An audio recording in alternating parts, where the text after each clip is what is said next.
Halo semuanya, apa kabar? Yes, ya. Kali ini pembacaan yang sebenarnya lahir dari banyak banget pertanyaan saat aku live ya. Saat aku sharing-sharing sama kakak-kakak di luar sana, masih banyak yang mencari tahu gimana sih perasaan dia ke aku, Kak. Gimana, apakah dia jodoh sama aku, Kak, gitu ya. Banyak-banyak banget pertanyaan.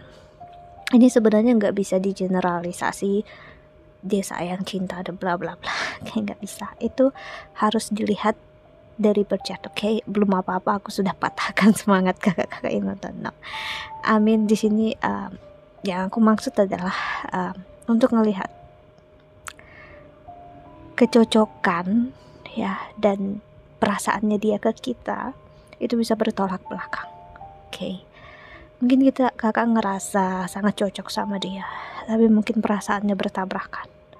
Oke, karena energi planet kakak dengan dia itu bisa bertabrakan. Ingat, kita berurusan dengan manusia biasa yang punya tanggal lahirnya sendiri, artinya dia punya takdir dan karma dia sendiri.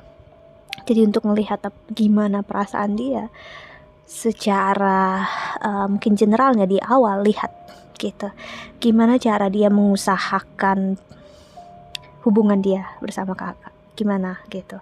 Entah dia membawa hubungan ini, at least setidaknya misalnya dia nembak kakak gitu. Kedua, apakah udah ada perbincangan kemana hubungan ini, walaupun gak harus saat ini juga gitu. Apa tujuan dia gitu, apakah keluarga atau hanya casual relationship. Terus gimana membedakan. Dia bilang dia sayang sama aku, Kak, tapi dia ninggalin aku jauh apa. Nah, ini yang perlu kita pelajari. Kita sekarang ini kebanyakan sering banget ya lebih senang mendengar apa yang kita pengen dengar aja, tapi real kenyataannya kita nggak mau dengar. Oke. Misalnya tapi dia bilang dia sayang, Kak, dia cinta sama. Let's say kita ambil itu sebagai dasar utama, dia bilang sayang ya. Tapi apakah dia melakukan tindakan sesuai dengan dia sayangnya ke kakak? Misalnya dia benar-benar perhatian, setiap harinya at least dia memberi kabar, terus dia memberikan support at least juga secara moral, misalnya perasaan, terus gimana keseharian dia fokus kerja, karir, atau dia pengen tetap ditemani kakak dan dia menjadikan kakak prioritas. Nah, itu dilihat lagi, karena bentuk dari cinta itu adalah tindakan yang real. Gini, maksudnya adalah seorang bisa bilang sayang, cinta sama kakak, tapi apakah dia ada di samping kakak? Apakah dia nemenin kakak? Jangan terjebak dengan kata-kata aku sayang kamu. Kalau semua orang bilang sayang sama kakak, apakah kakak akan menerima semuanya? No. Ya, jadi lihat real kenyataannya, perasaannya dia gimana ya ke kakak. Ya, karena jujur aku pribadi, aku nggak tahu, mungkin kakak pernah. Maksudnya adalah aku mungkin nggak mengenal orang itu sama sekali, nggak tahu dia itu siapa, tapi bisa-bisanya mereka bilang sayang dan cinta. Apakah aku harus? Ya, aku bingung gitu. Maksudnya itu for me, bagi aku itu bukan cinta, itu hanya perasaan suka, menginginkan, ingin memiliki seseorang. Udah, kalau seseorang sayang dan cinta, ya bukan karena hanya melihat sekali dua langsung sayang dan cinta, itu ketertarikan secara fisik. Tapi real cinta, ya dia akan ngasih lihat energi, kepedulian. Terus kalau dia udah ngasih sayang dan cintanya, gimana kita membalasnya? Kalau kita membalas, dia akan lanjut, tapi kalau enggak, dia akan menghargai gitu. Nah, kita juga melihat apakah kita menghargai orang yang kita cintai kalau misalnya dia tidak mencintai kita. Misalnya dia butuh waktu, dia ninggalin kita, atau mungkin dia bilang cinta dia udah pudar, udah hilang. Cinta dia bukan hilang, bukan pudar, dari awal itu bukan cinta. Dia ngiranya itu cinta, atau kakak juga mengira itu cinta, tapi setelah dia sadar itu bukan cinta, bukan selama ini yang dia cari. Memang kebanyakan kita dari manusia itu selalu belajar dari kesalahan, jadi harus gagal dulu. I'm sorry, udah menikah baru ketemu pasangan yang dicintai, baru ketemu orang yang inginkan, tapi sebelumnya nggak mau belajar. Dia kayak terjun aja ke dalam air walaupun nggak bisa berenang ya sih. Jadi memang untuk melihat perasaan cinta seseorang itu bukan dari mulut. Karena apa yang dikatakan mulut akan berbeda apa yang ada di kepala dan apa yang ada di hati. Oke, ya. Karena semua indera yang bisa membohongi itu semuanya ada di kepala. Mata itu bisa membohongi, hidung, mulut, telinga kita pun bisa salah mendengar. Tapi hati kita, intuisi kita nggak akan bisa. Ya sih, jadi kalau ada keraguan dia ini benar sayang nggak cinta sama kakak, mungkin kakak perlu untuk percaya suara hati kakak, intuisi kakak. Ya, dia sayang apa nggak cinta.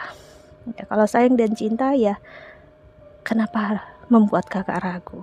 Kenapa membuat kakak bertanya-tanya? Ya kalau sayang dan cinta ya just itu udah, aku sayang sama kamu, udah cinta sama aku, titik. Mungkin dia bakal tanya gimana perasaan kamu, setelah aku bilang ya oke, ya thank you perasaan, tapi ya kita nggak di jalan yang sama, di page yang sama sekarang, ya udah, that's it ya. Karena kita juga harus belajar memahami realita kehidupan, permainan akan perasaan dan emosi kita yang bisa membohongi kita. Kalau semua orang yang kita lihat, kita suka, kita taksir itu, kita ngerasa itu cinta, I'm sorry ya, masih banyak hal yang perlu kakak-kakak semua atau kita pelajari. Itu bukan cinta ya. Clear cinta itu kayak aku ngeliat kamu, aku happy, bahagia. Saat aku ngeliat kamu bahagia, ya udah.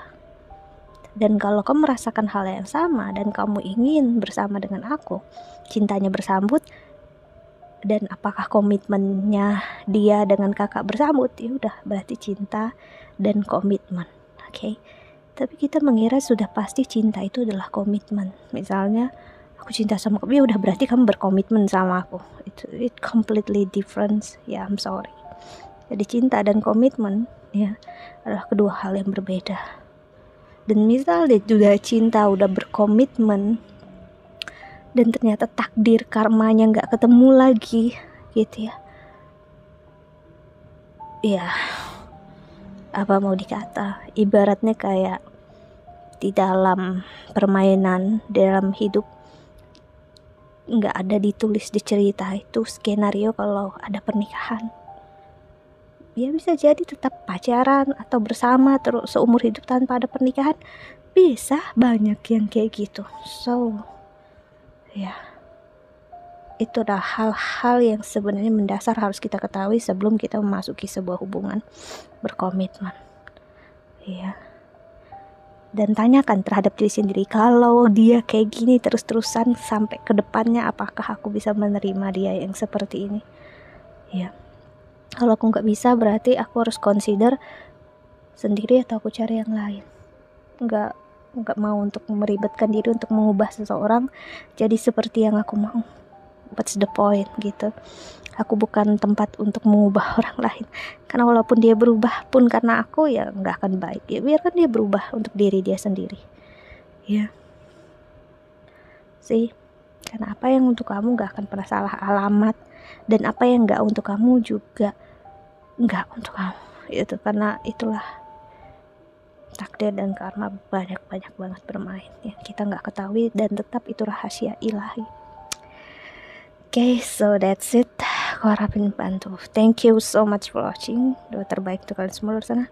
Bye bye. See you in the next video. Jaga kesehatan.